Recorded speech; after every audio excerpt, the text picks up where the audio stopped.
শত বছরের মধ্যে সর্বোচ্চ বৃষ্টি রেকর্ড করা হয়েছে ইউরোপের দেশ রোমানিয়ায়। গালাতি অঞ্চলে অন্তত ৭০০ বাড়ি প্লাবিত হয়েছে। অনেক স্থাপনা ও রাস্তাঘাট সেতু কালভার্ট ক্ষতিগ্রস্ত হওয়ায় বিপর্যয় নেমে এসেছে। যোগাযোগ ব্যবস্থায় নেমে এসেছে স্থবিরতা। বৃষ্টির পানির ভয়াবহ স্রোতে আগ্রাসী রূপ নিয়েছে ইউরোপের বন্যা পরিস্থিতি। নাজুক অবস্থা পোল্যান্ড, চেক প্রজাতন্ত্র, অস্ট্রিয়া, জার্মানি ও স্লোভাকিয়ায়। সব দেশে জারি রয়েছে বন্যা সতর্কতা। বন্যা মোকাবিলায় সর্বোচ্চ চেষ্টা চালিয়ে যাচ্ছে দেশগুলোর সরকার। মানুষের দুর্ভোগ পৌঁছেছে চরমে। Am distrus tot, n-am nimic, paturile sunt pline, pernele sunt pline, n-am unde mă culca, nimic. Mamy pierwszy stwierdzony zgon przez utonięcie tu na powiecie kłodzkim. বন্যা কবলিত এলাকায় থাকা নদীগুলোর পানির স্তরও পূর্বের রেকর্ড ছাড়িয়েছে।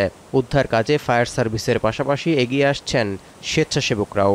বন্যা পরিস্থিতি ভয়াবহ রূপ নেয় হিমশিম খেতে হচ্ছে উদ্ধারকারী দলগুলোর।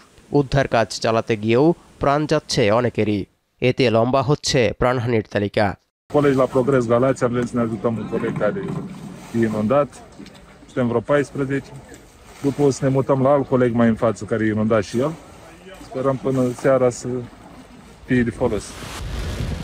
এদিকে মেক্সিকোর উত্তরাঞ্চলে শুক্রবার মৌসুমি ঝড় ইলিয়ানা আঘাত হানার প্রভাবে শুরু হওয়া বৃষ্টিতে বন্যা ও ভূমিধস দেখা দিয়েছে।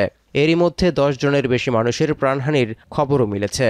নিখোঁজ আরও অনেকে। চলছে উদ্ধার তৎপরতা। শুধু ইউরোপ ও নর্থ আমেরিকা নয়, ভয়াবহ প্রাকৃতিক দুর্যোগের কবলে এশিয়ার বেশ কয়েকটি দেশ। এরই মধ্যে সোমবার সকালে চীনের অর্থনৈতিক হাব সাংহাইতে আঘাত এনেছে টাইফুন বেবিনকা। ঘণ্টায় বাতাসের গতিবেগ ছিল 151 কিলোমিটার। ৭৫ বছরের মধ্যে সবচেয়ে শক্তিশালী ঝড়ের প্রভাবে সাংহাই জুড়ে চরম অচলাবস্থা বিরাজ করছে। ইয়াগির প্রভাবে হওয়া বৃষ্টিতে সৃষ্ট বন্যা ভূমিধসে ভিয়েতনামে প্রাণহানি ২৫ শতাধিক ছাড়িয়েছে। এছাড়া মিয়ানমারেও চলমান বন্যায় মৃত্যু হয়েছে ১০০-র বেশি মানুষের। ঘর ছাড়া হয়েছে ৩ লাখের বেশি।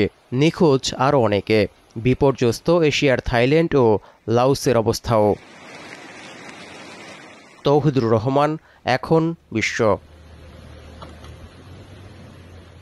২৫০টিরও বেশি ডিজাইন অপশন নিয়ে ওয়ালটন স্মার্ট ফ্রিজ, বোঝে আপনার প্রয়োজন।